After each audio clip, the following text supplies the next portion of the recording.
तो दुनिया की सबसे खराब मोमेंट वो क्षण होता था जो मैंने 14 दिन वो जेल और लॉकअप में दिया है। मुझे तो मैं सलाखों के पीछे शान से जाती, सिर्फ भगवान के नाम के वजह से मुझे सलाखों के पीछे भेजा।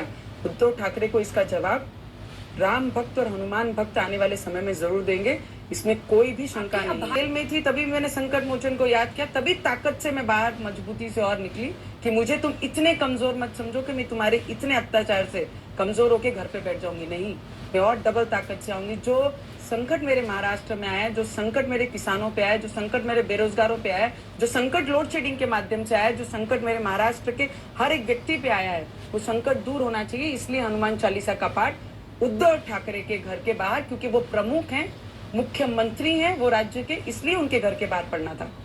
कितना भी पावर का दुरुपयोग करे, नवनीत राणा, रवि राणा थमने वालों में से नहीं है। भाई एमबीबीएस का उल्लेख किया कि संजय दत्त को मुन्ना भाई में महात्मा गांधी जी दिखते थे और कुछ तो लोचा हो गया, पर सपने उनको ही आते हैं जो करने की क्षमता रखते हैं। अगर उनका सपना सच हो गया, बाला साहब ठाकरे उनके सपने में आते हैं, तुम तो ऑलरेडी फ्लॉप हो, डिजास्टर हो जाओगे।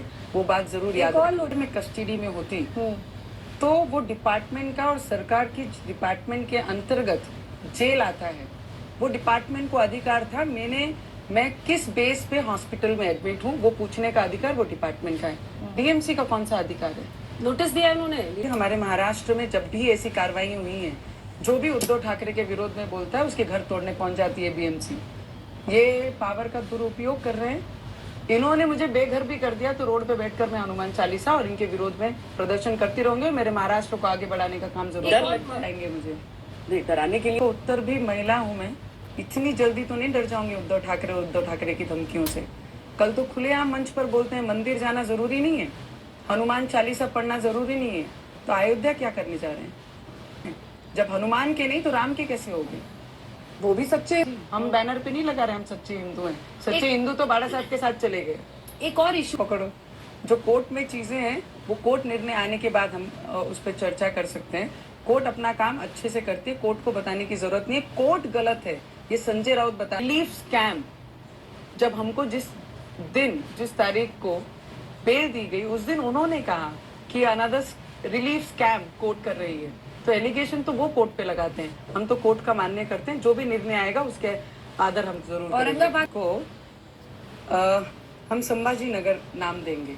ये पहली बार हुआ है कि औरंगजेब के कब्र पे जाकर कोई बाहर का व्यक्ति आकर वहां पे फूल चढ़ाता है। जिस महाराष्ट्र में संभाजी मानने वाले लोग हैं, उनको भगवान करके पूजने वाले लोग हैं, उनके विरोधी को, उनके दुश्मन को जाके कोई उनके कब्र पे फूल चढ़ाता है। ये महाराष्ट्र ने इससे पहले नहीं देखा। अगर बाला साहब ठाकरे जीवंत होते तो उसी जगह पे, उसी कब्र में उस व्यक्ति को गाड़ के वहीं दफना देते थे। ये थी हमारी हिंदुत्ववादी की जिस बेस पे हमारा महाराष्ट्र चलता है कि औरंगाबाद को संभाजी नगर क्यों करना है, फिर आपने क्यों एजेंडे में लाया था? आपने क्यों ये भी कह रहे हैं ना कि अब जनपद मातोश्री के हिसाब से उद्धव ठाकरे चल रहे हैं। बाला साहब ठाकरे के विचार तो वो भूल गए। कौन सी मातोश्री नई राज ठाकरे दिखती है? ये तो कोई भी ना लड़ाई में थे ना मैदान में थे, ये तो इन्होंने टाइम का फायदा लिया तब मुख्यमंत्री तो जी के एजेंडे को लेके भाषण दिया उद्धव ठाकरे जी ने। उस जगह पे पूरे महाराष्ट्र से लोगों को बुलाया गया। बीएमसी मुंबई की हैं और बुलाया पूरे महाराष्ट्र से जनता को, लोगों को सभा के लिए। तो मुझे नेता बोलते हैं कि पूरे महाराष्ट्र से अलग अलग डिस्ट्रिक्ट से लोग हमारे यहाँ आए। बात तो तुम बीएमसी की कर रहे हो, महाराष्ट्र को क्यों इन्वॉल्व राज ठाकरे चाहिए? दूसरों ने क्या करना चाहिए और क्या नहीं करना चाहिए उस पर मैं चर्चा नहीं करती। मेरे धर्म का मैं प्रचार करूंगी। आपके लिए मेरी आस्था है, आस्था पे काम करती हूँ, मुद्दे पे नहीं। नवी तो फेवर महिलाओं की तरफ से बनती है कि महिला के बारे में अच्छा सोचना, महिला के लिए लड़ना। जिस तरीके से सभी चैनल्स में अंदर थी, मुझे तो कुछ ज्यादा मैंने देखा नहीं, पर जो भी मैं आने के बाद बाहर सुना, उसके लिए जब लगा मुझे कि नहीं, सही के साथ है देश में, आज भी सही के हित में लड़ने वाले लोग आपके बिहाफ में अभी भी हैं। नवनीत राणा ने जब करियर की शुरुआत की तो बहुत 7th स्टैंडर्ड से मैंने अपने करियर की शुरुआत की। बहुत जब कुछ समझता नहीं था तब मैंने बाहर अपने फ्यूचर को लेके, अपने काम को लेके बाहर मैंने कदम रख दिया था। और आज तक फ्यूचर का विचार करके या फ्यूचर में मैं क्या बनूंगी, क्या बनना चाहिए, कौन सा पोस्ट आना चाहिए, उस पर कभी विचार नहीं किया। आज का दिन मेरा खाली नहीं जाना चाहिए, आज मैंने पूरा दिन काम करना चाहिए। काम आज मुझे इंडिपेंडेंट एमपी बना के यहाँ तक लेके आया है और आगे अपना निर्णय खुद बनाएगा। देशद्रोह का काम दिया है कि इसमें अमेंडमेंट्स लाई जाएंगी और अमेंडमेंट्स लाके इसे पार्लियामेंट में लाएगा, तब तक की सुप्रीम कोर्ट ने इस पे स्टे दिया है कि सरकार की तरफ से इस पे जवाब आए, फिर इस पे निर्णय किया जाएगा कि whether we have to keep लेकिन दिस। देशद्रोह तो अदालत को तय करना है। हम तो बस सवाल पूछ रहे हैं कि नवीन अगर- जवाब होगा। अगर मैंने देशद्रोह के देश के अगेंस्ट कुछ किया होता तो शायद 3 महीने तो मिनिमम मैं जेल में रहती, उसके बाद बेल होती।